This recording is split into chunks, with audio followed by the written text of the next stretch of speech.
Liverpool are 12 points clear of Arsenal and they are sitting comfortably on the table for Premiership this season.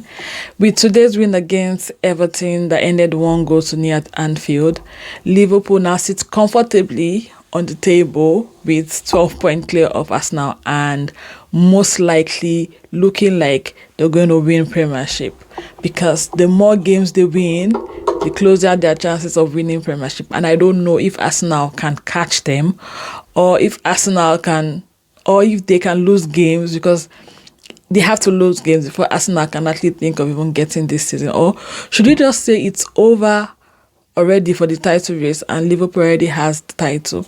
Welcome to LeeGolazo. If you're new to my channel, please click on the subscribe icon and subscribe to my channel. I'm just going to go straight into today's game. We watched the game today that ended 1-0 in Anfield between Everton and Liverpool. Unlike the last Merseyside Derby, this particular Merseyside Derby was less chaotic. That's the word to use, less chaotic. The last time was just a whole lot of chaos. The refereeing was awful.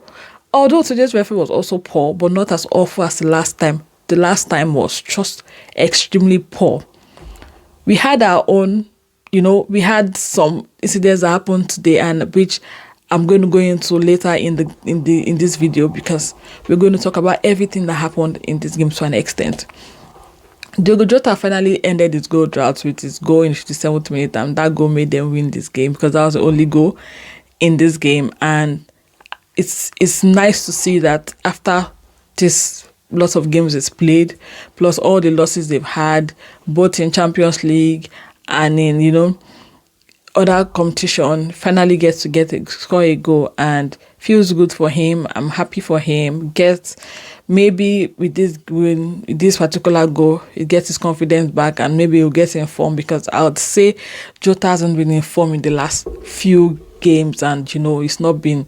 I would prefer that they even started KSR today to give him a try, or they said Darwin Núñez, because Darwin Núñez on the pitch would actually always cause trouble, would always disturb, would also always disturb at the front, and most likely make them make mistakes and probably give Liverpool more goals. But again, I'm not an slot, and the slot decided to trust in Jota, and Jota delivered for him today. Today's game, Salah was more or less sandwiched. We didn't really see much of Salah because he didn't even have the space. Everton didn't give him the chance to even have most of the ball. He could barely turn without them taking the ball off him. He could barely take crosses without them, kicking the ball.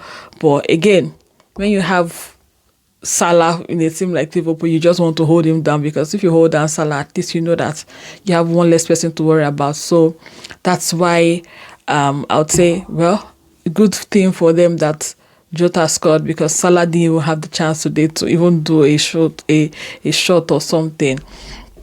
I'd move to Liverpool's defense. Our defense was quite strong today, although they had one or two lapses, and they had the one that almost Beto almost scored the goal and hit the bar. I would say Liverpool were very, very lucky today, because that could have just been a perfect goal.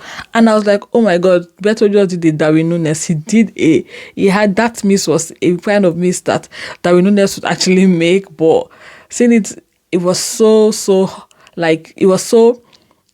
upsetting for Beto. I could see the reaction on his face, and he's like, oh my God, how would I miss such? It was just like a clear open net that we thought he could have even scored. But again, that's football for you. He hit the net, he hit the bar, and it didn't go. And Liverpool were very lucky, because that could have, changed the tide of the game. That was early in the game, and that could have even sealed. And once Everton had scored at that point, Everton would have just sat back and defended the game with their life. But it didn't come out that way today. It didn't work the way they wanted it, and it was a win for Liverpool. And for goalkeeping, Kelleher did his best today, but again, you can't compare Kelleher with Alisson, because there are some things that happened in that match, on this particular game, that Alisson would probably do better. For instance, the goal that Beto scored earlier in the game that was, disallowed because of offside. Perhaps Alisson would have caught it if it was, it was just lucky that it was an offside because that could have counted for a goal.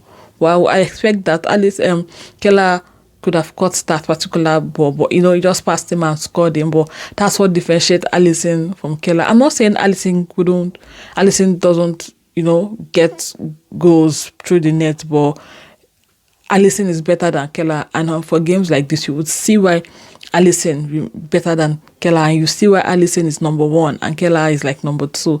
So I think that Keller needs to just, and it's a goalkeeper. He will get better by games he plays, and he'll get better. But overall, Keller stepped up today because Alisson was injured, and Keller did his best, and did a good job. But Alisson would have done better in today's game. And there was one thing that happened in this game when James Tarkowski actually, did a foul against McAllister. And I thought that should have been a red card because I don't know whatever's happening in Premiership, but I would say that officiating in Premiership is very poor. There's so much inconsistency. There's so much irregularities.